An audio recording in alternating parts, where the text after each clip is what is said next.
Hello, everyone. Welcome to day 4 of the Preemie Health Talks. I'm Fabiana Bacchini, Executive Director of the Canadian Premature Babies Foundation, CPBF, and your host for this event.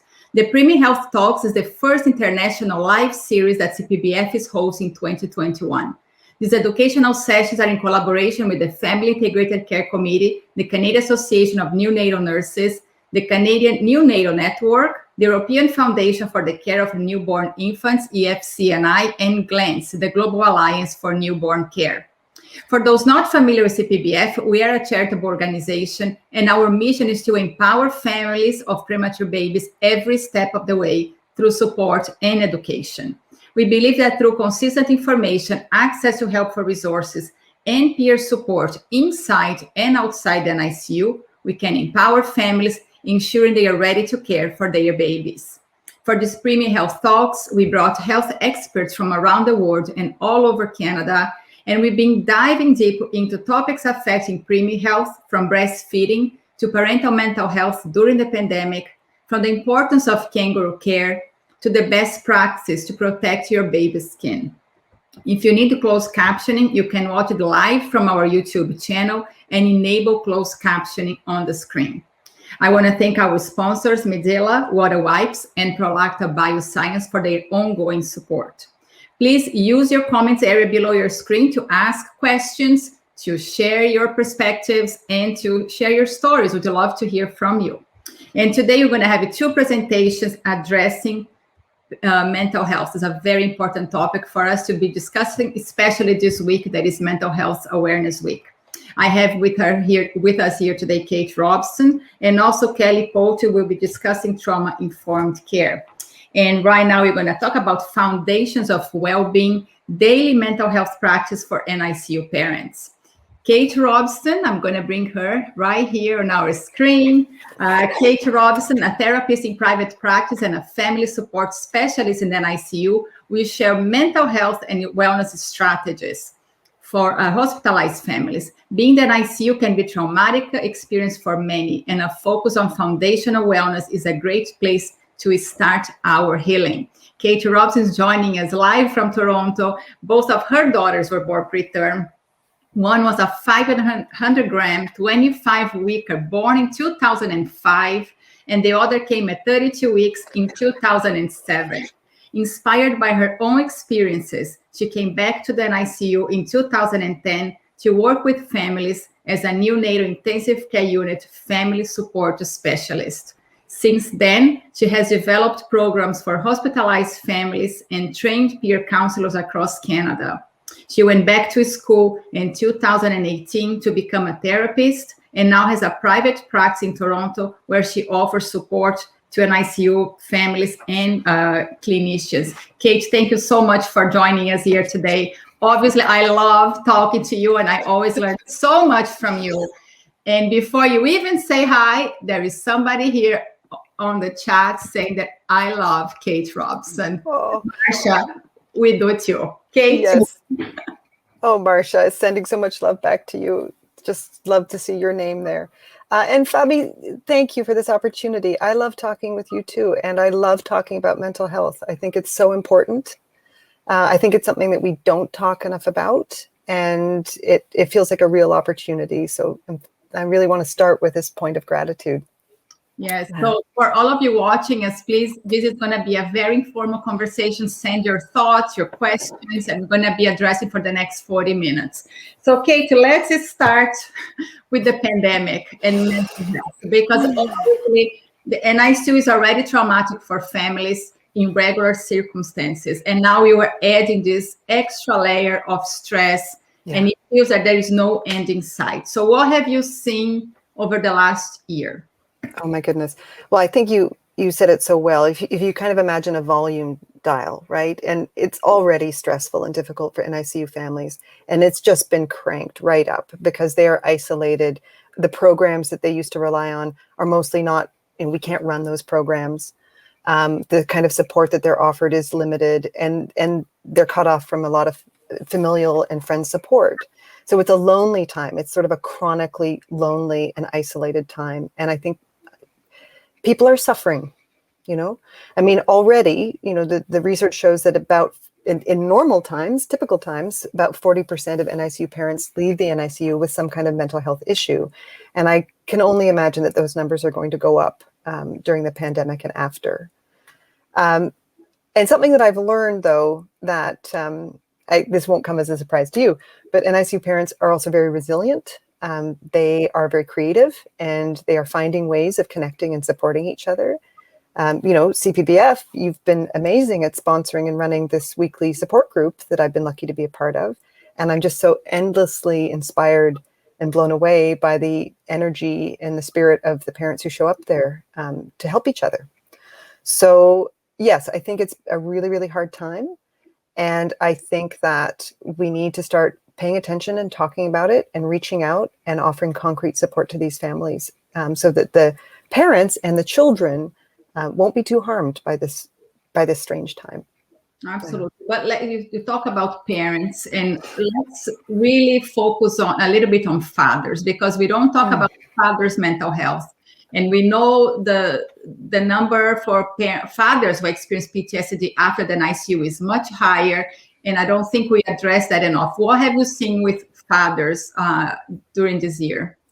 Well, again, I see that pattern of something that existed beforehand, so it was already often the case for fathers that they were dealing with the trauma of having their baby in the unit, and they were so worried about their partner. And then they were also managing all of the outside world and all those outside pieces.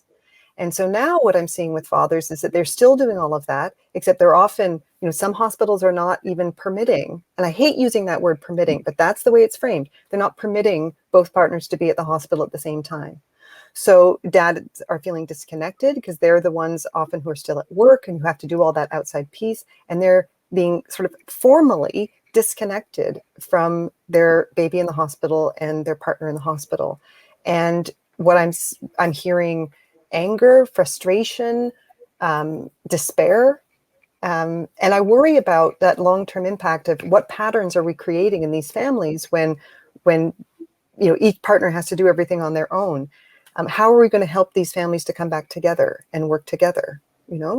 So my heart goes out to these parents, and I do think that I understand that COVID is this significant barrier, and I want to be mindful of that. But I want us also to think, those of us who work in NICUs, what can we do to joyfully, meaningfully reunite these families? Because the separation is causing harm, and we need to speak to that. Absolutely. And obviously, we have been receiving stories from families for the last year. And a lot of fathers haven't, they don't even meet the babies while the babies is still in the NICU, right? Yeah. So a lot of families, we know that the fathers only met the baby after discharge. And yes, as you say, the long-term impact, we don't know how we're going to reconnect, help those families to reconnect and bond with the baby and as a couple, because we know how traumatic it is also for the relationships. Yeah. Something interesting, at the risk of sounding kind of like Mary Sunshine about something that is very, very, very challenging, but something that I've noticed in the support group and in other conversations I've been having with NICU parents over this year is that there are some aspects to living through a pandemic that NICU parents understand very well. It's almost like we were, pre-programmed to do okay during these challenging times. But I think, that, I wanted to share an image with you, actually, that I've been using a lot in my private practice and with some of my groups to sort of get across the feeling of not only what it feels like to be in this particular moment, but also to kind of focus our attention on what is possible in terms of this present moment and what can we do, right? And so the image that I wanted to bring up, I'm going to just kind of close my eyes and imagine myself with my feet on the ground, feeling lovely, grounded, and great. And then I open my eyes and I'm not on the ground. I am actually standing on the very, very top rung of a really unstable, think of it like a really rickety old ladder. And I'm high up in the air and I've got nothing to hold on to. And I feel so unsafe. I feel so vulnerable. I might feel angry. Who put me here? Whose fault it is? Is it? I might look for somebody to blame. And every part of my being just wants to be back down on the ground where it's safe. And there's nothing I can do. right? I can't actually get down there because I'm way, way up here. And so what I want us to do is kind of recognize that in the pandemic, like that's where we've been placed, in this traumatic kind of place, right at the top of our nervous system where we're so activated. And it's reasonable for us to want to be back down on the ground like we were before. That may not be available to us right now. What is available to us is that we can use our own knowledge of ourselves, of what calms us, about what helps our nervous systems. And maybe we can just go down 3 rungs on the ladder to a place where we can hold on and we can start feeling like ourselves again. It's not going to erase the trauma. It's not going to make everything better. We're still going to have all the big feelings, but maybe we'll be experiencing them in a way that feels a little bit more familiar, a little bit more achievable, right? And so that's what I've been trying to talk about with families in the NICU, or any family who's struggling, but let's focus for the moment on those families. We can't fix everything right now. So maybe let's put that goal aside. It's okay to want it. It's absolutely okay to want it. But what can we do right now? Can I invite something in that's going to make me feel 2% better? Maybe that's a goal, right? Maybe I can use my knowledge of myself to find something that feels comforting to me. Other people's go-to things might not work for me. It's fine for me to experiment and to try, but I need to really respect the knowledge that I have of myself, right?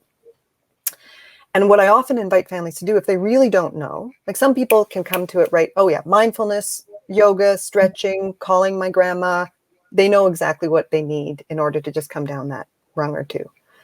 It's harder for other people. There's maybe some people are so conditioned to taking care of others that they don't even know what they like or what makes them feel better. And that's where sometimes we start talking about like the building blocks or the pillars of well-being, right? So we start looking at sleep and movement and connection and nutrition. And we think, is there anything in any of those areas that feels doable to you? You know, and for if there's any NICU staff listening in, these are wonderful questions to ask people. If you notice NICU parents are struggling, you can ask them about these things. How are you sleeping? You know, especially parents who are pumping, they're not going to get that, fairy tale 8 hours of sleep a night, but can they sleep when they have the opportunity to, right? And I will flag, if somebody says, no, I can't, I lie down and my mind starts racing, that's actually a sign that they might be experiencing postpartum depression. So that would be a great opportunity to invite them, to really encourage them to talk to a social worker or to talk to their family doctor, right? Yeah, I think that let's talk a little bit about other signs of postpartum depression, because this is, for me, when I heard postpartum depression, I always thought, oh my God, I'm going to just stay in bed. I cannot move. I'm just going to be crying all the time. I did not know that you could still be depressed and you could be still smiling and get up and pump and still go to the hospital. And I think those are the stigma or this idea that we have that depression could look like this, but it actually doesn't. So what are other signs that parents and staff should be discussing or being have the red flags? Oh, wonderful question. So first off, something I would like to encourage everyone to do, all new parents to do, both parents, mothers and fathers, even though it's the Edinburgh, and if you Google the Edinburgh Depression Scale, you can do it online, and it's sort of written for mothers, but both parents can do it. And that's going to give you a really good snapshot if what you're experiencing is significant, is depression or not. If you are having big sleep issues, if you have no appetite, if you have no interest in any kind of connection with people, that doesn't necessarily mean you have depression or you have PPD but it does mean talk to somebody about it, right?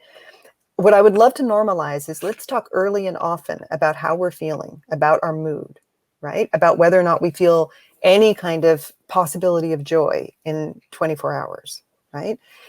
And if we're not, if everything feels muted, if we feel like we can't take action, or if it's such a battle to take a particular action, let's talk to somebody about it, right? But yes, appetite and sleep, huge flags, really good things to pay attention to. And then obviously, if you have, people will sometimes say, I was imagining what it would be like to be dead. I was imagining that. Am I suicidal? And it's like, no, suicidality is slightly different.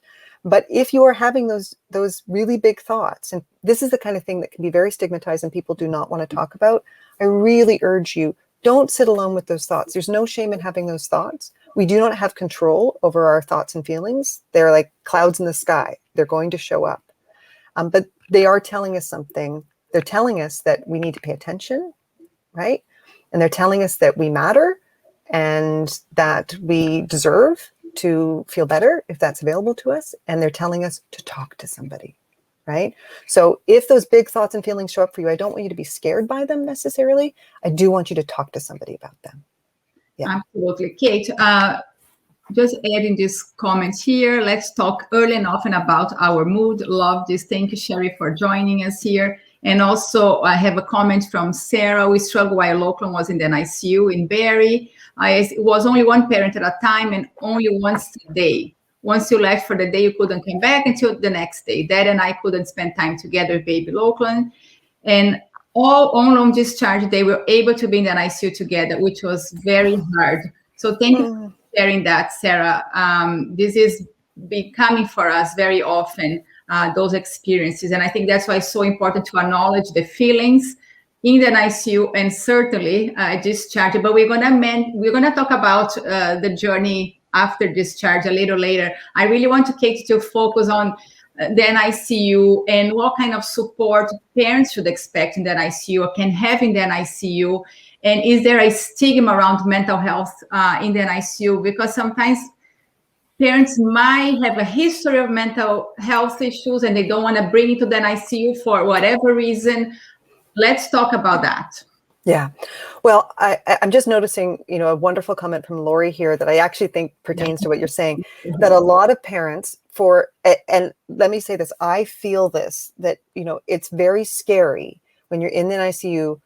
And let's acknowledge that for some people, it's scarier than for others. So for me, as a middle-aged white lady in the NICU, I was scared to talk about my, if I say that I'm not coping, are they going to think that I'm not competent? Are they going to call social work in a way? Like, am I going to lose access to my baby? I had those fears. Mm-hmm. Imagine if I were, a young woman of color, a 16-year-old mother. It might be even scarier because, what's going to happen if I say that I'm not coping, right? And so let's take these fears very seriously and let's respect them because people, NICU parents who are carrying this type of fear, they're not stupid. That comes from a place, that comes from a real place, and we have to honor that. I do think NICU staff members, like I work with such amazing caring staff members, and I think the culture is changing and has changed in many ways. And there's more openness now than ever before to having these conversations with parents and to give, to offer support to parents. Again, our hands are so tied during COVID. There's many resources that are usually available that are not available, but there still are wonderful social workers. There are perinatal psychiatry programs. You can talk to your family doctors as well. But I think what I really want to do is I want to encourage NICU parents to be really brave about this and to talk with the staff and say, I am having a hard time. This is what's going on for me, because I think the NICU staff can be a great resource for you. But I understand that might be hard. I understand that might not be possible for you. And if you can't, okay, then who can you talk to? I just don't want you to be alone with that feeling, because there is always something you can do about it, right? But yes, let's acknowledge that it doesn't feel like a safe place to be for a lot of parents. You're even in single room units, you're constantly surrounded by people observing you, and for some of us that can bring on this kind of need to perform. We don't feel like we're being our authentic selves. That's a hard place to be as well. But I think for NICU parents, less is more, right? That when you're in the NICU, that's not probably the time to do the deep psychological work, like to sort of lie back and, tell somebody all about your parents and there will be time. There's no rush. If you want to do that work, if you want to start looking at your foundational principles and all of that, absolutely, there's time for that. Maybe not in the NICU.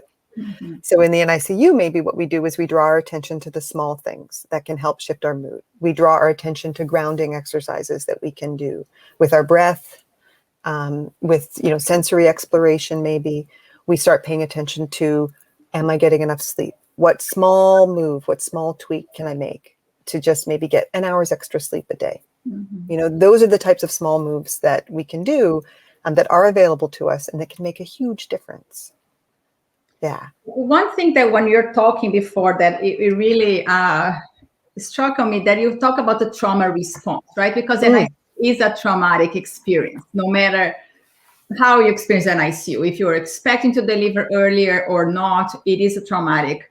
And people have different strategies and different ways to respond to that trauma. And one thing that you said to me is some parents, and I can put myself in that category, are always trying to be happy and pleasant to the staff. So they yes.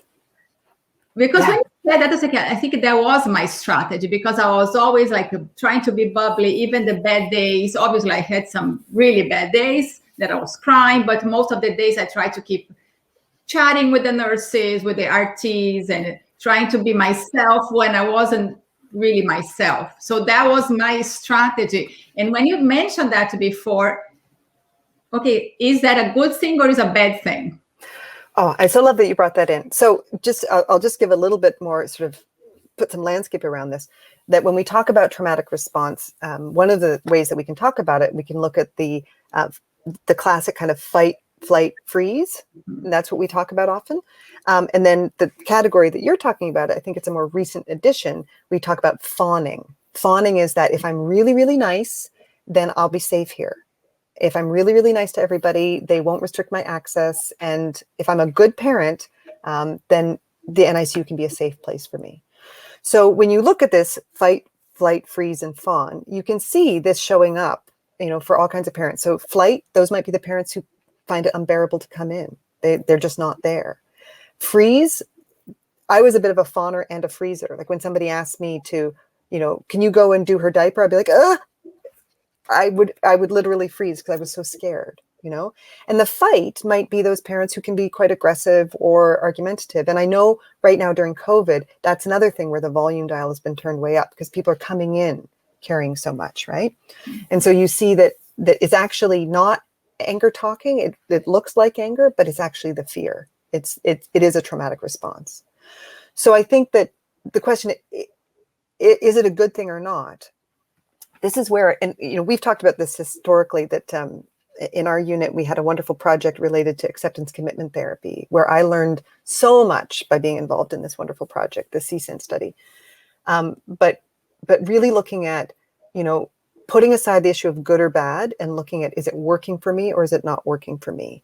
Is it causing me harm? What is the actual impact within the context of my life, right? So we can have empathy for people who are moving into a fight response. We can also flag that this is not working for you, right? Because you're not necessarily building the relationships you need. It's not making the NICU into a safe place. So can we help you kind of slow your response down so that you're still going to have the feelings, you're still going to have this, really unbearable big feeling of trauma. And can we invite something else into that space? So can you express the emotion in a different way? Can you actually acknowledge that what you're feeling is fear and not anger? Because it's not workable if you're going around blowing up at people. That's not going to work for you. With fawning, it might be a strategy that is effective. It helps you build relationship. It helps you kind of stay in this place.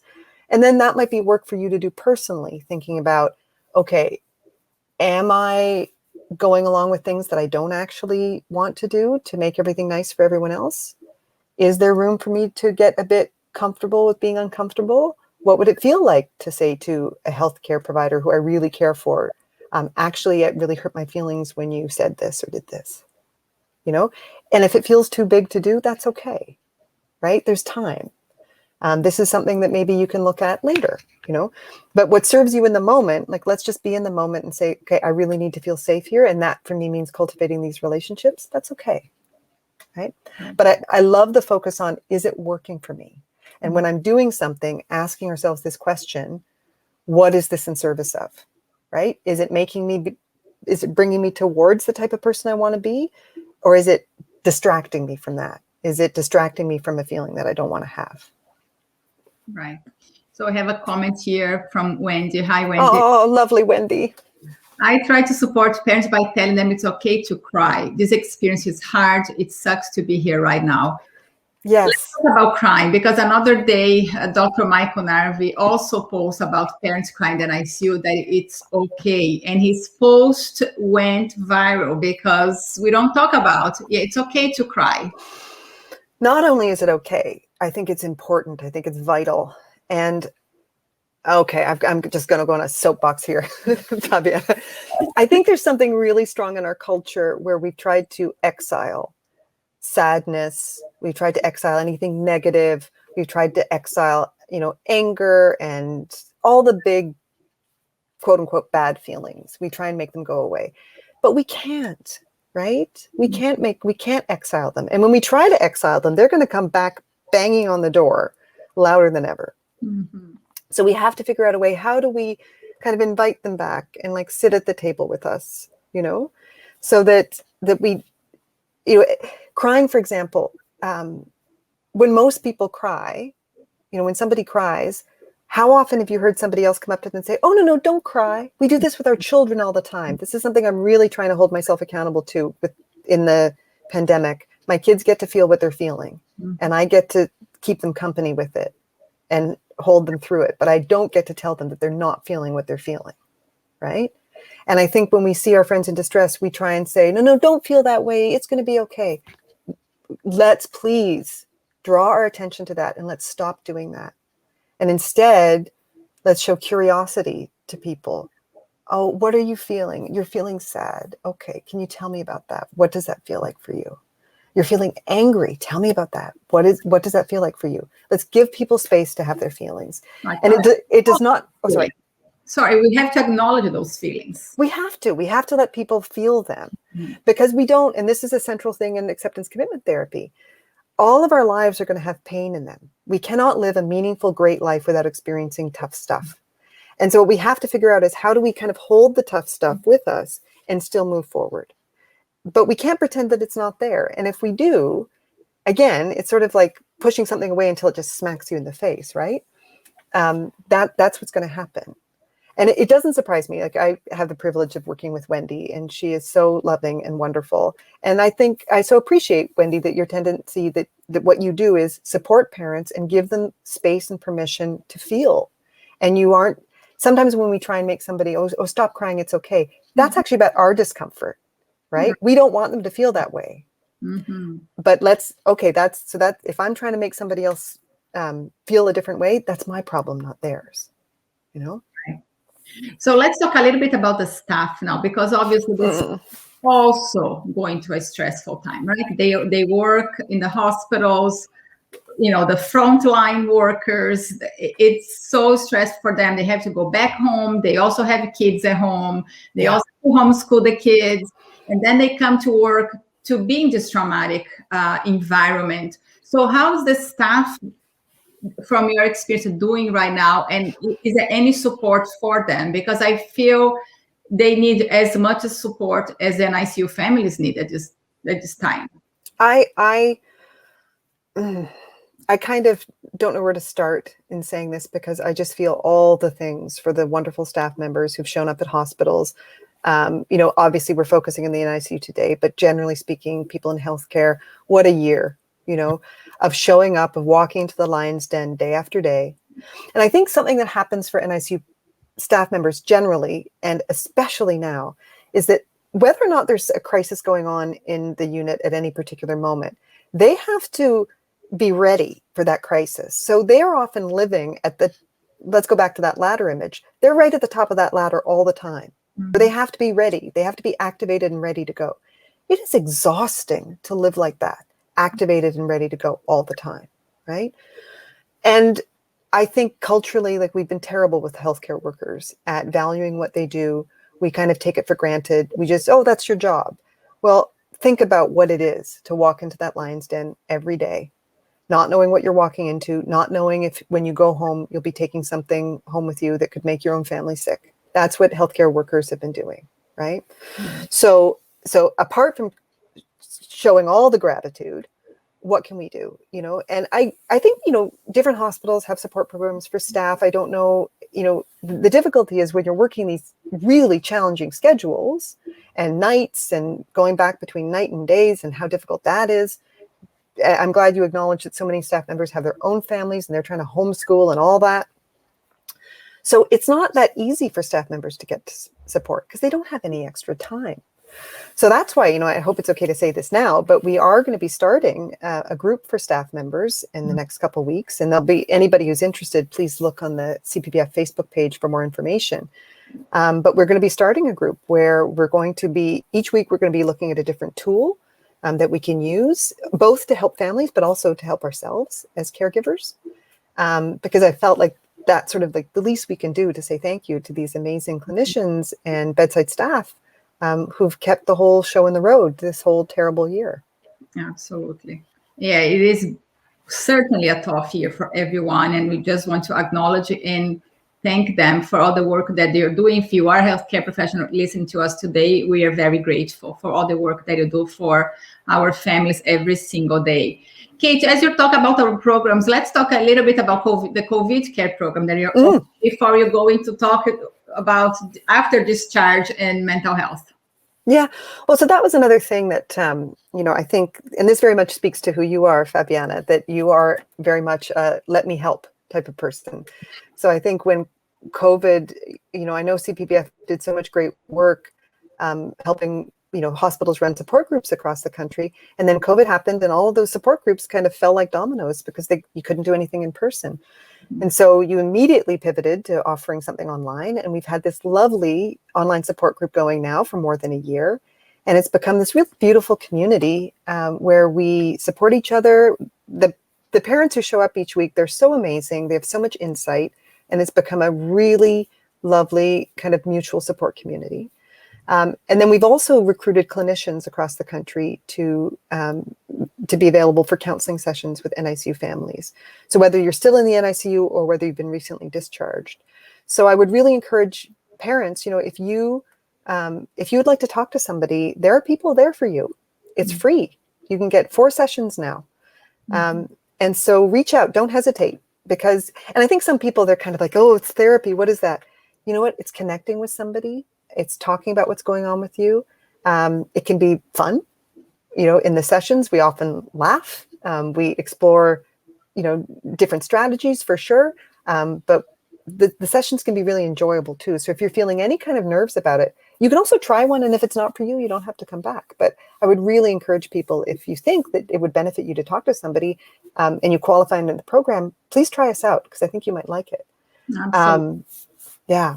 I'm going to put our website here if people want to look it up. CanadianPremies.org is under resources and is under COVID-19. So we have all the programs listed there. Yeah. I'm just noticing Sarah's beautiful comment. Yes, I'm going to put it right here. I felt as though being a nurse myself, it helped me get along with the nurse in the NICU as well. You're able to connect on a different level. When you spend so much time in the NICU, the staff become your family as well. Absolutely. Yeah. Yeah. And that's one of the beautiful parts of the NICU. You think there's that lovely saying, it takes a village, to raise a child. And then it's like, oh yeah, those wonderful people in the NICU, they were my village, so grateful. And we kind of used to joke with some of the nurses that, they were like fairy godmothers and, but they really were, and those friendships, those relationships, they continue to matter. Absolutely. So I hope that's something that, and if there's any NICU staff members listening today, please know how much you matter. Please know that your loving care, that your bravery, your courage in showing up every day, even in these circumstances, that it makes a lasting, wonderful difference in other people's lives. Absolutely. Kate, let's talk a little bit about discharge. So we left the NICU and the journey is not over. Actually, we're starting a new chapter on that journey. So let's talk about the experiences after discharge, the expected feelings and emotions that will surface after the baby goes home. Yeah. What I think surprises many, not all, but many NICU families is that, because discharge is sort of like this carrot in the NICU, like discharge day, I can't wait, I'm so excited. And then you go home and it's just you. And you're kind of like, where is everybody? And especially now in COVID, when there are no drop-ins and you sometimes can't see family, after discharge, it can be really lonely. So it's this thing that you longed for. And there's so many wonderful things about it, getting to be in your own home. And, I remember kind of like gleefully, like not taking my baby's temperature 5 times a day anymore. And haha, I don't have to do this. That felt good. But it was lonely. Mm-hmm. And I was scared, and I think for me, like in the NICU, you're busy. There's always people around. There's someone to talk to. There's always stuff to do. You're pumping, da, da, da, da. You're busy, busy, busy. You get home and all of that kind of falls away. And sometimes that's when it really lands on you. And this is when it lands for dads too. Mm-hmm. Dads really experience a lot of depression well after, like after discharge, because you realize we got so close to the fire. We could have been burned up. Mm-hmm. And so the reality of what almost happened to you and this beloved baby, that's when it lands. And sometimes the wheels can fall off, right? We think, oh, we're going to get through the NICU and everything's going to be fine. But then you get home and that's when you notice I'm not feeling like myself, right? That's what, if I can share, that's what happened to me. I didn't talk to anybody about it because I had so normalized that high level of anxiety and sadness. And it was years before I was able to put a name to it. Oh, I was experiencing postpartum depression and anxiety, right? But so that's what I want for parents when you get home, and congratulations, like what a milestone. It is something absolutely to celebrate. And if you also notice that you're not feeling like yourself, that's okay. Talk to somebody about it, okay? Because there's so much that you can do, right? You can do talk therapy. You have tools in your toolbox. But it's great to talk to somebody to really figure out what tools are going to suit you. Absolutely. And these are very important tips for parents, because sometimes you're just trying to get through the day, try to get some sleep, get some food, and you forget to deal your emotions, right? So you keep it bottling up until one day you can not do anymore. So I think it's very important to be aware of those feelings and the emotions that are surfacing, and talk to somebody about it. And now, unfortunately, everything is remotely, but there are supports available. And for people who live in rural areas, remote areas, there is access to online stuff now that is so important. Yeah, that's kind of a weird kind of bright side of this thing, that some types of care are more accessible than ever before. And people were kind of loath to embrace online therapy, for example. But now I've been delivering therapy online for a year, and I actually like it. You get to meet people's babies, and you get to meet their cats and their dogs, and it's actually really lovely. You go to people's living room now. Yeah. Yeah, and people can feel very comfortable in their own homes. So it really does, especially if you have babies, who wants to get all, piled up into a car to go talk to somebody? Now you can just push a button and you can be connected. And I think the other thing that sometimes, for parents, there is this feeling like, oh, it's just me and I just need to push through and da da da da. We somehow don't feel that we are worth doing something for, doing like a hard thing for. And so part of me would really like to dig into that belief with you. I don't mean you, Fabi. I mean the sort of imaginary parent we're talking to right now at home.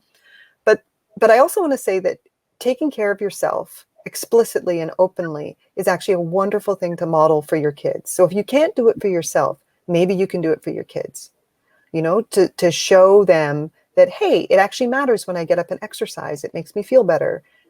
Because you can tell a kid anything. It's what you do that's actually going to teach them something. So if you want your child to grow, I think we all want our children to grow up being people who take care of themselves and pay attention to their mental health and their physical well-being. Okay, so we have to show them what that looks like, right? So we have to show them that if you're feeling down, you talk to somebody. So if I'm telling my kid to do that, but I'm not doing it myself, they would rightly call me out as a hypocrite. So I'm trying to be very open with my kids about, yes, I'm going to exercise every morning. And yes, I talk to a therapist and I love it, and yes, I talk to friends. I even have my own sensory kits, right? I mean, we talked about this before, but yes. Yeah, I have these perfume samples, right? And again, these are just micro moments, but if I'm feeling a little stressed, if I'm feeling a particular way, I have all these things that I can bring in, like little kind of like massage things, this nice little thing that's kind of nice in the back, perfume, whatever. These are things that I like. Other people will like different things, like having like their favorite mints nearby. But let's look for those micro moments. Again, thinking of that ladder, what helps me just feel that little bit better?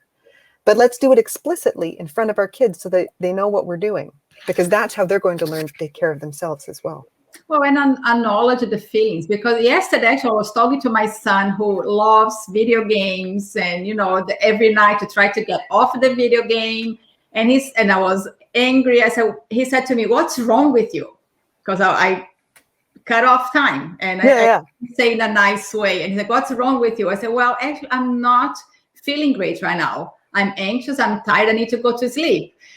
He came and gave me a hug. Right. And I think acknowledging that and let your kids know, yes, we also struggle some days. And some days they're not easy. It's hard. Yeah. Right? And then I think you help them build compassion, also help them to express their feelings. From my experience as a mom of a 12-year-old boy today, and my preemie 8. So I think it's a journey that we learn along the way, but having those tips that you share with us, it's so important. So I want to share this comment here because we're almost at time, from Lisa. No way you could have got through our 3 months in ICU stay without our primary care nurses, Anne and Wing, and social worker Kelly. When our families couldn't be with us in person, they really stepped up and made personal connections that were missing during, I think the comment is but I guess during her NICU stay, the comments cut off. Yeah. That's beautiful. Thank you, Lisa, because you said it so perfectly, that the NICU staff, you are filling such an important, you're a puzzle piece that is essential. Your connection. Yes, you take care of our baby so beautifully, and we appreciate that, but you also take care of us. You're there for us emotionally. And this is just for the staff members who are listening. Please know that you are so important and that you deserve to be taken care of too. It's really, really important. Okay, Kate, we're almost at time. I'm sharing here your website. If people want to get in touch with you or book some sessions with you, and also remind the families and the staff in our audience here, Facebook and YouTube, that we do have a program that is free for families. And one of the therapists is Kate, and another psychologist in Ontario who was also a preemie mom. And you have other psychologists across Canada to really support the families. So, Kate, any final thoughts before we wrap it up? I'm going to put you in the spot. I want to say thank you. I want to say thank you to you for showing up so consistently for babies and families and clinicians across this country. It's not easy, but at a time when it would have been very understandable for just like, oh, there's not much we can do. You didn't shut down. You went all in. And I'm sure it's been hard. But it's, something I tell people, I talk to NICU parents about sometimes that, and again, it's not meant to take away any of the tough stuff, to make everything okay, but I want to recognize that one thing, like when we go through something really hard, something really tough, like this pandemic, like having a baby in the NICU, and when at the end of it, we don't need, like, perfection isn't the goal. We can make all kinds of mistakes. But if we were able to show up as ourselves, true to our values, then we know something really powerful about ourselves. We know that we can do something really, really hard. We've been tested, and now we know something. And that knowledge is amazing. And I think I look at you and think about how you've been able to show up for your community during this pandemic. And it's like, I hope you already knew that you were amazing and that you could do tough things. But wow, here's some more proof. So thank you. Thank you, Kate. But I don't do this work alone. There's a lot of people who are full of passion that support CPBF, and you are one of them. So it's a team effort. And I always think about what comes out of what we consider tragedy in our lives. It comes, I think, a deep sense of purpose, and we purpose our lives to give back to this community. And so many of us doing this work, and obviously you are my mentor and you guide me on this journey, and I'm so grateful to you.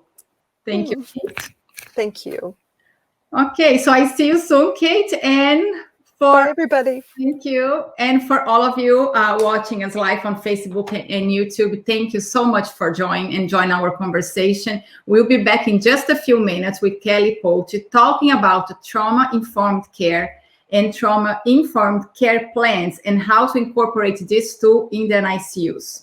I want to thank our sponsors, Medela, Water Wipes, and Prolacta Bioscience for their ongoing support. CPBF is a registered charity, and 100% of all donations received this week will go to our support programs for families, including the programs that Kate mentioned today. And to donate, please go to CanadianPremies.org.